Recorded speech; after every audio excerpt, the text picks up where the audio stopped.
अब हम बात करेंगे हमारे जीवनदान सुविधा केंद्र के बारे में। अच्छे से समझ जाइएगा इसको।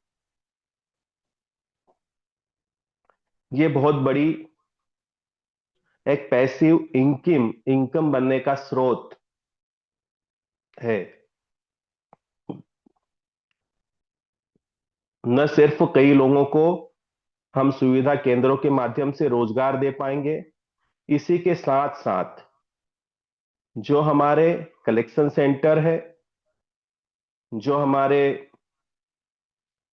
डिस्ट्रिक्ट कोऑर्डिनेटर हैं, जो हमारे जोनल कोऑर्डिनेटर्स हैं, जो हमारे स्टेट कोऑर्डिनेटर्स हैं, और साथ ही नेशनल कोऑर्डिनेटर्स,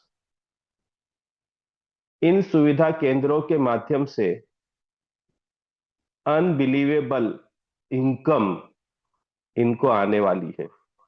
मैंने ऐसा क्यों बोला?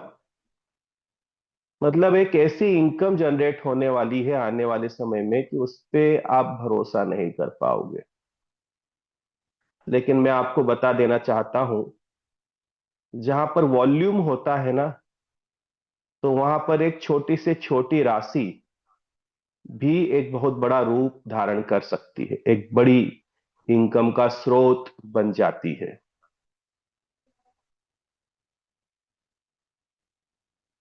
चलिए समझते हैं जीवनदान सुविधा केंद्र के बारे में।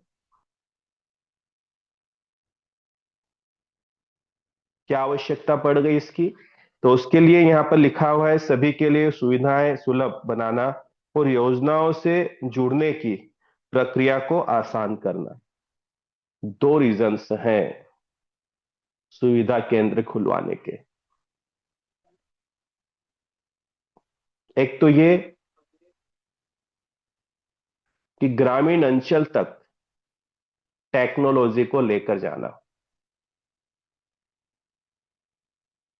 दूसरा, कई बेरोजगार लोगों को रोजगार देना। और तीसरा और सबसे महत्वपूर्ण काम, जीवनदान परिवार को हर एक ग्राम पंचायत तक स्टेबल करना।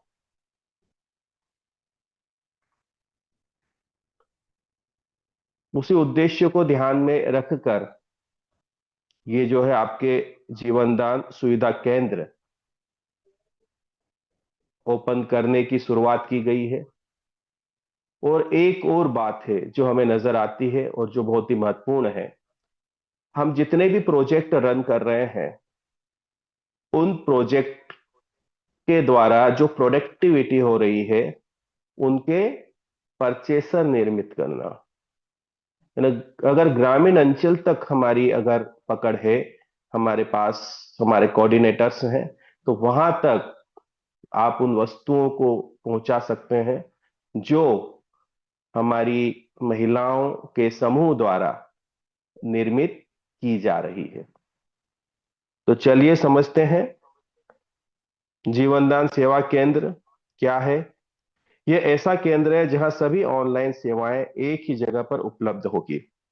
योजनाओं से जुड़ने, फॉर्म भरने, बीमा करवाने जैसी सुविधाएं दी जाती है। उद्देश्य क्या है? लोगों को आसानी से और जल्दी सेवाएं उपलब्ध कराना।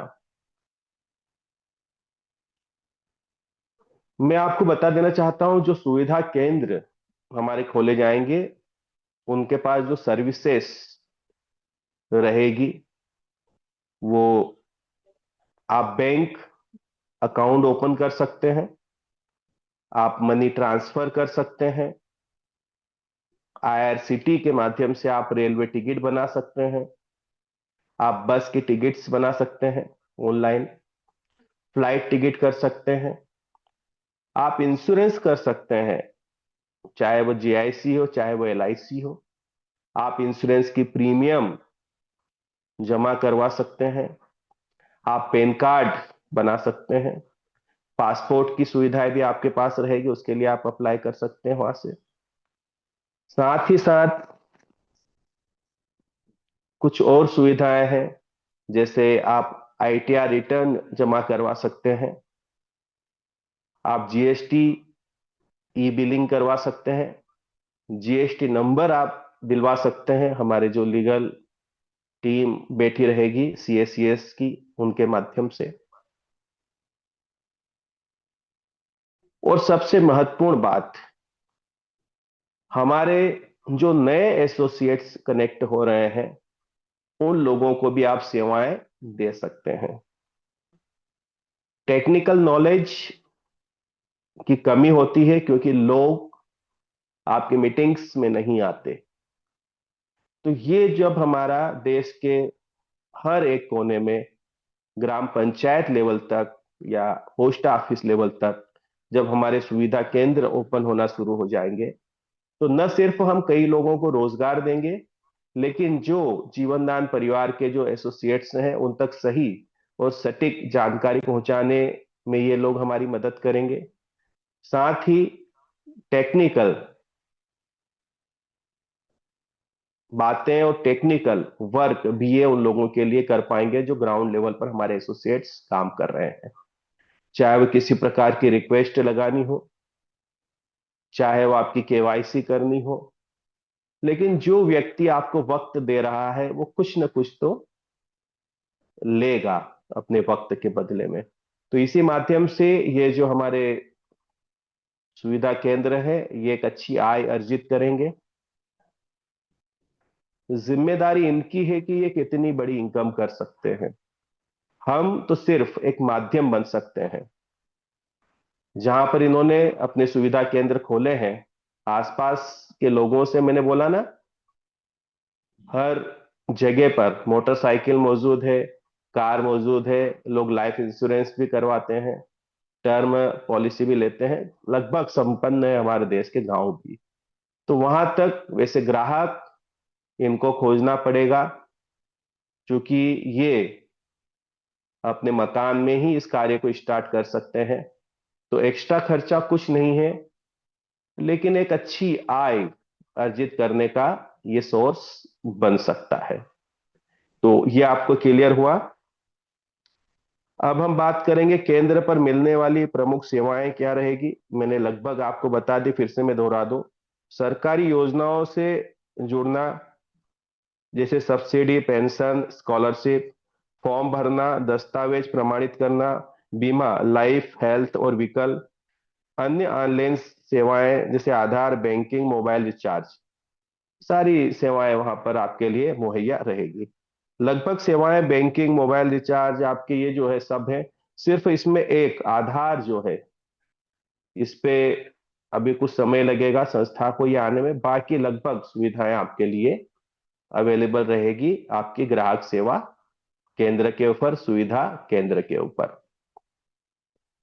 तो इसके माध्यम से जो भी वहां पर सुविधा केंद्र ले रहे हैं, वो एक अच्छी आय अर्जित करेंगे। जीवनदान सुविधा केंद्र का उद्देश्य क्या है? हर पिन कोड पर सेवाएं पहुंचाना। पिन कोड के साथ ही साथ एक प्रयास है कि ग्राम पंचायत तक भी पहुंचाई जाए इस सेवाओं को। साथ ही ग्रामीण और शहरी क्षेत्रों के लोगों को डिजिटल सेवाओं से जोड़ना। मैंने पूर्व में बताया, हमारा उद्देश्य है लोगों को टेक्निकल नॉलेज देना और उनका एक खर्चा बचाना, एक्सपेंस बचाना। क्योंकि व्यक्ति, अगर मान के चलिए उन्हें कहीं सफर करना है, ट्रेन की टिकट बनाने के लिए उन्हें स्टेशन आना पड़ता है, और वही सुविधा अगर उनको सुविधा केंद्र पर मिलती है, तो बिल्कुल उनका समय भी बचेगा और धन भी बचेगा। युवाओं को रोजगार का अवसर प्रदान करना, देश में जागरूकता और विकास को बढ़ावा देना। स्वाभाविक सी बात है, इसके माध्यम से हम कई बेरोजगार लोगों को रोजगार दे पाएंगे। साथ ही साथ लोगों को जागरूकता भी बढ़ाने का काम करेंगे। साथ ही साथ ये मान के चलिए कि इससे विकास भी होगा देश का। ये सारी सर्विसेज हैं, आप देख सकते हैं। वॉलेट ट्रांसफर होगा, एट मनी, स्टेटमेंट, उसके बाद में माई स्टोर है, पैन कार्ड भी आप बना सकते हैं। फिर रिचार्ज, बिल पेमेंट और ट्रेवल्स, यानी कि आप होटल बुक कर सकते हैं, फ्लाइट, आईआरसीटी बस, mobile recharge, DTH, LIC premium, electricity, insurance, water, है ना, ये सारी फैसिलिटियां रहेगी। इसके अलावा भी प्रीमियम सर्विसेज कुछ रहेगी, जहां पर ई श्रम कार्ड, है ना, पैन कार्ड, पासपोर्ट, है ना, ये सारी चीजें यहाँ पर रहेगी। यूएमसी लीगल सर्विसेज जो मैंने अभी आपको पूर्व में बताया, यहाँ पर आप आईटीआर जमा करवा सकते हैं, जीएसटी का रजिस्ट्रेशन आप कर सकते हैं, जीएसटी रिटर्न फाइलिंग कर सकते हैं, जीएसटी का ऑडिट आप यहाँ से कर सकते हैं, है ना। ये सारी हमारे जो सीएसीएस जो आपकी कनेक्टिविटी में रहेंगे, उनको ये सारी फाइल आप वहां से ऑनलाइन सबमिट करके कंप्लीट करवा सकते हैं। आपको पता है समय डिजिटल का है, तो सारे कार्य डिजिटली आप ऑल ओवर इंडिया में कर सकते हैं। तो ये सारी सर्विसेज आपके साथ रहेगी। उसके साथ ही साथ आपके पास शॉपिंग पोर्टल भी रहेंगे, चाहे वो अमेजॉन हो, फ्लिपकार्ट हो, शॉपी हो, मंत्रा हो, है ना, ये सारे रहेंगे। इसके बाद में और संस्था के साथ में जो कनेक्टिविटी है, जो पार्टनर्स हैं, उनके बारे में है आपका, है ना, फास्टैग हो गया, आईआरसीटी हो गई, यूपीआई वाली सुविधा भी इन फ्यूचर स्टार्ट की जाएगी। मिनी एटीएम का कार्य भी कुछ जगह पर दिया जाएगा, जिनकी केवाईसी कंप्लीट होगी। कौन व्यक्ति कर सकता है? यहाँ पर मिनिमम 10+2, 10वीं 12वीं पास जो बच्चा है वो इस कार्य को कर सकता है। इंटरनेट का नॉलेज उसके पास होना जरूरी है। Work from home, part time, यानी मैंने बताया ना कि अगर आप जाते हैं तो वो आप जहां पर हैं, वो अपने होम से ही, अपने मकान से ही कार्य स्टार्ट कर सकता है, अलग से उसको शॉप लेने की कोई जरूरत नहीं पड़ती। तो ये सारे मेंबर्स जो है हमारे साथ कनेक्टिविटी बना सकते हैं। कहाँ कहाँ से और किन किन सर्विसेज से आप यहाँ पे इनकम जनरेट कर सकते हैं? इंश्योरेंस हो गया, लोन हो गया, है ना, लोन भी आप दिलवा सकते हैं। इसके अंदर भी आपको बड़ा अच्छा कमीशन मिलता है। मनी ट्रांसफर हो गया, है ना। उसके बाद में आधार पेमेंट भी आप कर सकते हैं। टूर एंड ट्रेवल्स, यानी कहीं किसी को जाना है तो उसके लिए भी हमारे एजेंट्स रहेंगे, टूर के एजेंट्स रहेंगे, पैकेज रहेंगे उनके, वो भी आप दिलवा सकते हैं किसी को भी। पैन कार्ड है, जीएसटी फाइलिंग हो गया आपका, अकाउंटिंग के साथ में आईटीआर रिटर्न भी आप करवा सकते हैं, ऑडिट्स करवा सकते हैं, ई वे बिल आप करवा सकते हैं। लोकल मार्केटिंग, इसका मतलब क्या है? मैंने अभी बताया ना आपको कि बहुत सारे कार्य जो हैं आने वाले समय में हम लोग प्रोजेक्ट ला कर लेने वाले हैं आप लोगों के लिए। तो ग्रामीण अंचल तक अगर है तो वो मार्केटिंग भी उस प्रोडक्ट की कर सकते हैं, तो वहां से भी एक अच्छी इनकम जनरेट कर सकते हैं। बाकी अगर उनको वेब डिजाइनिंग आती है तो उस पर भी कर सकते हैं, बिल पेमेंट भी कर सकते हैं, क्योंकि ये जो हमारे सुविधा केंद्र हैं, इनके ऊपर लैपटॉप, प्रिंटर और नेट का कनेक्शन, ये तीन चीजें इनको अरेंज करना है, ये रहती ही है इनके पास। तो यहाँ से ये सारे काम अपने कर सकते हैं। अब ये जो कलेक्शन सेंटर और सुविधा केंद्र की क्या कनेक्टिविटी रहेगी? अभी हमारे बहुत सारे ऑल ओवर इंडिया लेवल पे कलेक्शन सेंटर दिए गए हैं। इस पे कनेक्टिविटी ये रहेगी कि जितने भी सुविधा केंद्र है, वो उसकी जो चेन पूरी है वो नीचे आएगी कलेक्शन सेंटर के। तो यहां पर जितना भी अर्निंग होती है सुविधा केंद्रों को, वहां से एक डिस्ट्रीब्यूशन चालू होता है, जो आता है आपके कलेक्शन सेंटर के पास। वहां से ऊपर अगर आप बढ़ते हो तो फिर वो आता है डिस्ट्रिक्ट कोऑर्डिनेटर्स के पास। उससे ऊपर अगर आप बढ़ते हो तो फिर वो आता है आपके जोनल जो अधिकारी है उसके पास। उससे ऊपर आपके स्टेट कोऑर्डिनेटर और फिर नेशनल कोऑर्डिनेटर। अब मैं आपको बता देना चाहता हूं कि जो आपके कलेक्शन सेंटर है वो भी डिस्ट्रिक्ट लेवल पर है, जिले में है पूरे में एक। साथ ही उनके साथ कौन और खड़े हैं?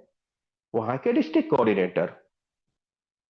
तो मैंने एक छोटा सा उदाहरण आपको देकर बताया यहां पर। मध्य प्रदेश में 25,000 ग्राम पंचायतें हैं। तो आप अंदाजा लगाइए कि 54 से 55 जिले हैं। एवरेज क्या निकलता है यहां पर? एक जिले के अंदर कितनी ग्राम पंचायतें होगी, एक जिले में कितने आप सुविधा केंद्र दे सकते हैं? मैं अगर पोस्ट ऑफिस की बात करूं, अगर मैं सिर्फ पोस्ट ऑफिस की बात करूं, तो इंदौर जिले के अंदर 163 पोस्ट ऑफिस है। पिन कोड तो ज्यादा ही होंगे। तो हर एक पिन कोड के ऊपर अगर हम 100 या 150, 150 सुविधा केंद्र की अगर कनेक्टिविटी देते हैं, और आप छोटा सा कैलकुलेशन कीजिए कि 150 जो सुविधा केंद्रों पे से बहुत बड़ी बात नहीं, अगर सिर्फ 50 रुपए का प्रॉफिट ही हर एक सुविधा केंद्र से निकलता है कलेक्शन सेंटर वाले को या डिस्ट्रिक्ट कोऑर्डिनेटर्स को, तो मेरे दोस्त आप कैलकुलेट करके देख लीजिएगा, 7,500 रुपये पर डे की इनकम। अब सुविधा केंद्र से जो प्रॉफिट निकल रहा है, कलेक्शन सेंटर पे तो एक ही व्यक्ति है, लेकिन चूंकि डिस्ट्रिक्ट कोऑर्डिनेटर ज्यादा है तो उनके बीच में ये आपस में डिस्ट्रीब्यूट फंड होता है। अगर आप यहाँ पर ऊपर के पद पर हैं, अगर आप स्टेट में बैठे हैं, बहुत अच्छी बात है, सौभाग्यशाली हैं आप। स्टेट में अगर आप हैं और आप देखिए कि अगर स्टेट में, जैसा मैंने बोला है कि मध्य प्रदेश में 25,000 ग्राम पंचायतें हैं। इन फ्यूचर, मैं अभी की बात नहीं करता हूं, जो हम सोचते हैं वो किया जा सकता है, ज्यादा नहीं। और अगर हम 10,000 भी ग्राम पंचायत तक पहुंच जाते हैं सुविधा केंद्रों को लेकर, और बहुत बड़ी राशि नहीं, मैं सिर्फ ये बोलता हूं कि मात्र 2 रुपए का ही प्रॉफिट जनरेट होता है हर एक सुविधा केंद्र से एक स्टेट कोऑर्डिनेटर को। मेरे दोस्त 20,000 रुपये पर डे की इनकम होती है। नेशनल तो 3 राज्यों पर है। तो मैंने अभी वही आपको बोला कि यहां पर अनबिलीवेबल इनकम जनरेट होने वाली है सभी लोगों के लिए, और ये एक बड़ी पैसिव इनकम है। इसके लिए आप कोई दौड़ भाग नहीं कर रहे हो, आप किसी को जोड़ नहीं रहे हो।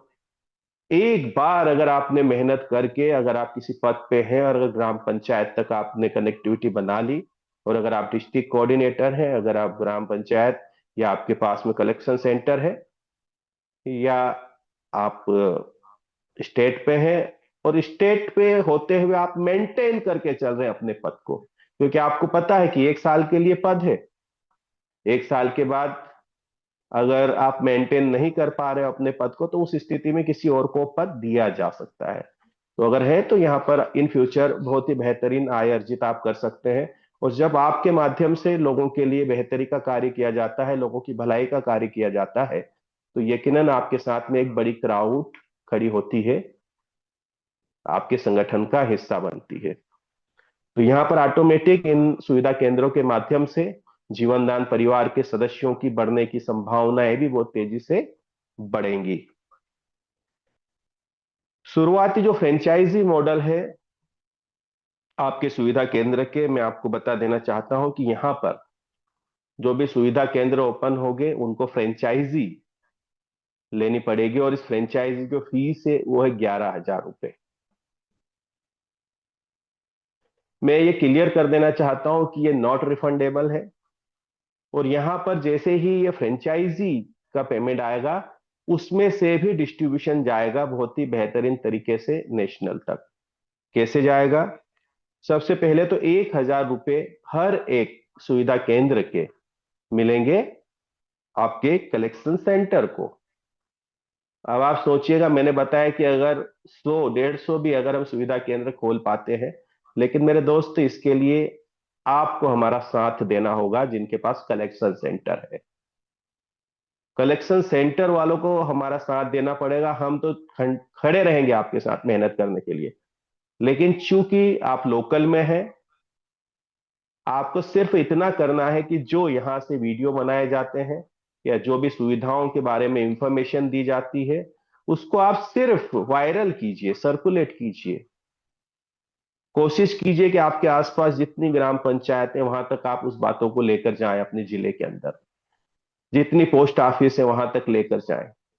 संस्था का भी सहयोग रहेगा। उस पिन कोड के ऊपर हमारे कौन कौन से मेंबर्स मौजूद है वो लिस्ट भी हमारे पास रहेगी, ताकि उनसे बात करके हम लोग उनको सुविधाओं के बारे में, लाभ के बारे में बता सकें। तो आप सोचिए, अगर 100 भी सुविधा केंद्र खोलने में आप सफल होते हैं तो 1 लाख रुपए की इनकम हो सकती है आपके आने वाले 2 महीनों में। ये मैं बात कर रहा हूं कलेक्शन सेंटर की। 500 रुपए की राशि जो जाएगी वो जाएगी आपके डिस्ट्रिक्ट कोऑर्डिनेटरों को। मतलब इनके बीच में राशि इक्वल डिस्ट्रीब्यूट कर दी जाएगी, जो भी कमीशन बनेगा। 500 रुपए की राशि रहेगी जोनल कोऑर्डिनेटर को। मैं बता दूं कि जोनल कोऑर्डिनेटर है वो 5 डिस्ट्रिक्ट के ऊपर एक जोनल अधिकारी रहेगा, वो अकेला रहेगा इस पद पे। फिर आपके स्टेट कोऑर्डिनेटर्स आ चुके हैं, इनको भी 500 रुपए की इनकम है, और 500 रुपए की राशि जाती है नेशनल कोऑर्डिनेटर्स को। तो ये राशि का डिस्ट्रीब्यूशन यहाँ पर रहेगा सभी के लिए। बाकी इससे पहले मैं आपको बता ही चुका हूं कि एक छोटी राशि भी अगर प्रॉफिट की वहां से जनरेट होती है पर डे, तो आप एक बड़ी मंथली इनकम कर सकते हैं। तो थैंक यू, आपने मेरी बात को फिर से बड़े ध्यान से सुना।